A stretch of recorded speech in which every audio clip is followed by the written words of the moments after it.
ભરૂચમાં વકીલ ₹4 લાખની લાંચ લેતા પકડાયો। વકીલે છેતરપિંડી કેસમાં પોતાના 80 લેવા આરોપી તરીકે ચુકાદો આપવા લાંચ માંગી। વકીલે માંગેલા લાંચના 5 લાખ કોને આપવાના હતા?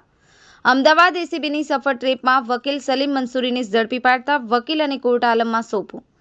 ભરૂચ કોર્ટમાં 2022ના ચીટિંગ કેસમાં આરોપી એવા અસીલની તરફેણમાં ચુકાદો આપવા 4 લાખની લાંચ લેતા વકીલ અમદાવાદ એસીબીના હાથથી રંગે હાથ પકડાઈ ગયો હતો। ભરૂચ સી ડિવિઝન પોલીસ મથકે 2022માં છેતરપિંડીનો કેસ દાખલ થયો હતો, જે કેસમાં ચાર્જશીટ થઈ જતા ભરૂચ કોર્ટમાં આ કેસ ચાલી રહ્યો છે। ભરૂચ પ્રિન્સિપાલ સિનિયર સિવિલ જજ અને ઓડિશનલ ચીફ જ્યુડિશિયલ મેજિસ્ટ્રેટની કોર્ટમાં ચાલતા કેસમાં આરોપીના વકીલ કાસદ ગામના સલીમ ઇબ્રાહિમ મંસૂરી હતા।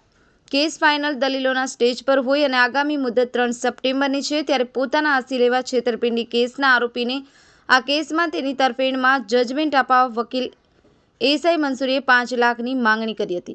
જોકે અસીલ પોતાના વકીલને ₹5 લાખની લાંચ આપવા માંગતો ન હોય એસીબીનો સંપર્ક કર્યો હતો।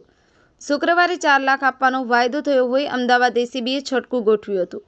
કોર્ટ નજીક જ જૂની મામલતદાર કચેરી સામે અમદાવાદ એસીબી મદદનીશ નિયામક એવી પટેલના દેખરેખ હેઠળ પીઆઈએસએન બારોટે ટ્રેપ ગોઠવી હતી, સાથે પીએસઆઈ ડીબી મહેતા જોડાયા હતા।